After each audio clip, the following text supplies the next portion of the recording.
You wake up at 5:45 without an alarm. You always do now. Not because some podcast told you successful people rise before dawn. Not because a guru said discipline lives in the dark hours. You sleep well because there's nothing left to worry about at 2 a.m. The house is a 1,750 square foot split level in a neighborhood nobody photographs for real estate ads. You bought it 14 years ago for $178,000. It's worth $340,000 now. It's been paid off for 5 years. You're worth $3.1 million. Nobody knows this. Not your neighbors, not your coworkers, and definitely not the manager at the bank branch you've walked into every other Friday for 11 straight years. Level 1. The morning starts small. You put on the same gray fleece you've owned since a Christmas nobody quite remembers. You own 3 of them, identical, rotated without thought. This isn't about being cheap. It's the quiet relief of never deciding what to wear before 6 in the morning. You make coffee at home in a machine that cost $40 a decade ago. Skipping the coffee shop saves close to $1,600 a year. But the $1,600 was never really the point. The point was becoming someone who stops negotiating with small pleasures. Someone who simply removes the decision entirely. While the coffee brews, you check the number. 90 seconds, same as always. It's the only glance at money you allow yourself all day. $2.2 million sits across 4 index funds, a total market fund, an international fund, a small bond allocation, a real estate fund you added 8 years ago almost as an afterthought. You haven't sold a single share since 2011, not during the crash that made your coworkers stop opening their statements, not during the year everyone online insisted the whole system was finished.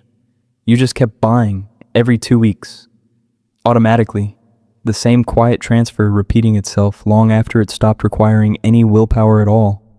$340,000 sits in home equity, fully paid. $410,000 sits in a taxable brokerage account. That's the bridge that lets you stop working before retirement accounts unlock. $95,000 sits in cash, doing almost nothing on purpose, because that's exactly its job. And $55,000 sits quietly in an account earmarked for your godson, which nobody in the family has ever asked about. You close the laptop, the market will move today, you'll do nothing about it. This has taken over 2 decades to learn. It cost you nothing but patience. Level 2. You drive a 2016 sedan with 134,000 miles, bought used with cash 9 years ago. On the way to work, you stop at the bank to deposit a check from your side consulting work. The line is short. A new teller waves you toward the counter. You slide your ID across without much thought. Behind her, through the glass office door, you see him. Marcus, 31 years old, branch manager for the last 2 years. He's helped you open a certificate account once, ordered new checks for you, explained overdraft protection you never actually asked for. He calls you sir out of habit and nothing more. Marcus has no idea what's sitting 3 systems deep behind your account number. To him, you're a customer with a modest checking balance, a savings account that never seems to grow past a few $1,000s. Your real money lives somewhere his terminal was never built to show him. He sees the surface. Everyone at this branch sees the surface.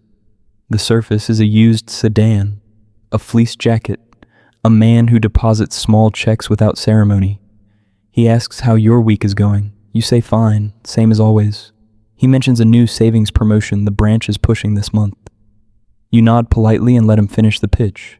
You've heard versions of it for 11 years straight. None of it has ever mattered to your actual numbers. You thank him anyway. Politeness costs nothing and buys quiet in return. Level 3. Here's the part that surprises people when they finally learn the truth. You still work. Operations manager at a mid-sized logistics company, 17 years in, $98,000 a year. Solid money, but nowhere close to explaining $3.1 million on its own. Nobody at that bank branch suspects the guy in the fleece jacket could personally cover the entire building's monthly lease without blinking. You work because the routine still fits you, and because every single paycheck now functions as pure surplus rather than survival. Do you understand what that changes in a meeting? When your director suggests cutting a project that's actually working, you say calmly that it doesn't make sense. You explain exactly why. You can afford honesty, which is the most expensive thing in any office. You're the only person in the room who's fully paid for it. 18 months ago, they offered you a regional promotion. More pay, more travel, more meetings that start before sunrise. You said no thank you. Your director looked at you like you'd turned down a lottery ticket. The raise would have moved your timeline forward by maybe 6 months. The stress would have taken something back you were no longer willing to trade. Mid-morning, a younger coworker named Priya catches you refilling your water bottle. She's 25, sharp, quietly overwhelmed. She asks if she can ask something strange. You seem calm about money in a way most people your age aren't. She's got $6,000 in credit card debt and honestly can't remember what most of it was for. You could lecture her. You don't. You remember being 25 and feeling that exact shame settle into your chest like a stone. Instead, you tell her the 2 sentences that actually changed your life. Pay yourself first, automatically, before the money ever reaches a place you can spend it. And never carry a balance on anything that doesn't grow in value. She asks if that's really it. You tell her that's really it. Everything else is just commentary layered on top. You don't tell her about the $3.1 million. You never tell anyone. But that afternoon, you forward her the same 3 articles someone once forwarded you 20 years earlier, back when you were the one drowning quietly at your desk. Level 4. Lunch is leftovers again, roughly $2.80 a serving. 2 coworkers order delivery costing $16 a piece, while complaining about how expensive everything has gotten. You used to feel a flicker of superiority watching that. Somewhere around your first $600,000, that feeling burned off entirely. Something closer to indifference replaced it. Your spending isn't a scoreboard anymore. You genuinely don't want the $16 version more than what's already sitting in your bag. That distinction is something no influencer can package into a sellable lesson. It only arrives after years of simply not needing anyone to notice. Your phone buzzes at 2:15. It's not the bank, it's your younger brother. His car failed inspection. The repair estimate is $1,300 he genuinely doesn't have this month. You can hear him rehearsing an apology before he even finishes the sentence. That exact tone of someone bracing for a lecture that isn't coming. I'll send it tonight, you tell him. It's not a loan, you add before he can offer to pay you back. Cars break down. That's not a character flaw. You transfer the money from a cash account that refills itself automatically from surplus you genuinely never miss. $1,300 is roughly 0.04% of your net worth. For your brother, it was the difference between getting to work next week or not. Left unresolved, it likely turns into a payday loan carrying real interest. The kind of debt that quietly follows someone for a year and a half. The best return you'll ever earn in your life is deleting a crisis from someone you love before it has time to metastasize. No index fund on earth pays that kind of dividend. Level 5. Mid-afternoon brings a weak moment. A jacket you've quietly wanted for 2 years drops to $340 online. You could buy 10 of them without noticing the dent. You add it to the cart. Then you run the same ritual you've run for over a decade. Not can I afford it, because that question retired a long time ago. Will you still want it in 30 days? Are you buying the object or the feeling attached to it? And who exactly are you wearing it for? You sit with that third question the longest. The way you always do. The honest answer is usually strangers. Your entire financial life was built around refusing to keep paying for strangers' opinions of you. You close the tab, not out of willpower, but recognition. Maybe you'll buy it in 30 days. Maybe you won't remember wanting it at all. Around 4:30, you swing back by the bank to pick up a notarized form for your godson's account. Marcus notarizes it himself, chatting casually about weekend plans, while barely glancing at the balance sitting quietly 1 tab away from the document he's stamping. He has absolutely no idea that the modest-looking account he's handling belongs to someone who could, without any real strain, buy out his branch's entire commercial lease for the next decade. To him, you're simply a familiar face who banks here, drives an aging sedan, never seems to be in a hurry.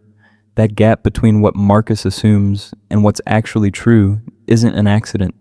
It isn't luck either. It's the quiet result of 20 years spent never once needing anyone at that counter to understand who you really are. He signs the form, he stamps it. He hands it back with a smile and wishes your godson a happy upcoming birthday, having no idea what that account will eventually become. He never will. Level 6. You pull into your driveway at 5:50. Your neighbor Dale waves from his garage, standing beside a boat he bought last spring and a truck payment he mentions more often than the weather. Dale makes more money than you do. By every visible measure, Dale is winning. You'd estimate Dale couldn't survive 4 months without a paycheck landing on schedule. You're not better than Dale. His boat genuinely makes memories. There's no spreadsheet that measures that fairly. But you've also seen the other ending. You watched your own father get laid off at 52 with $6,000 in savings and real fear in his eyes. At 20, you decided quietly that no one would ever do that to you.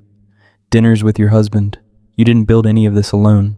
19 years ago, on your second date, he told you he had $4,000 saved and an actual plan for it.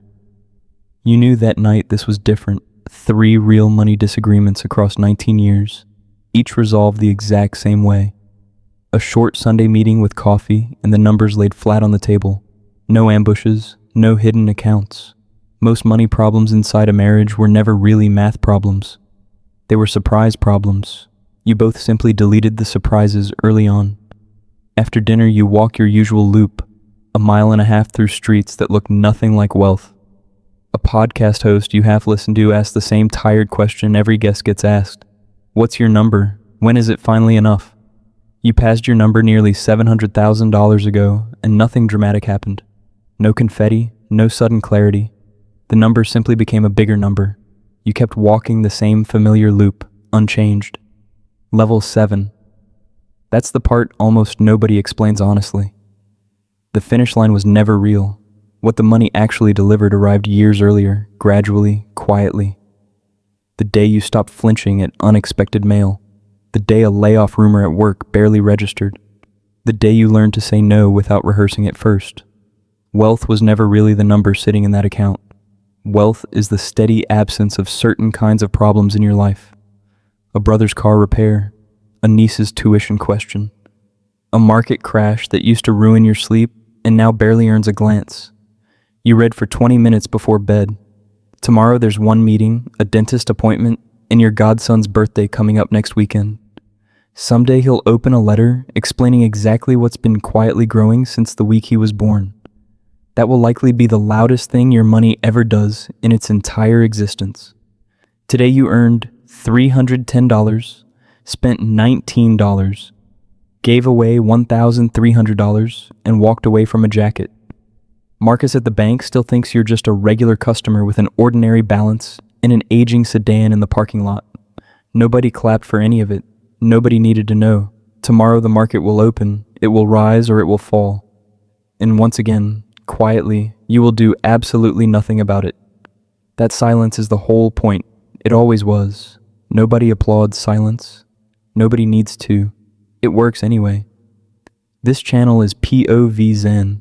If this story changed how you look at the ordinary-looking people standing in line beside you, that's exactly why it got told in the first place. Subscribe if you want the next hidden wealth story broken down exactly like this one. Because somewhere near you right now, someone the bank manager still treats like a regular customer is quietly worth more than the branch itself. Nobody needs to notice it for it to keep being true. That's usually the entire point.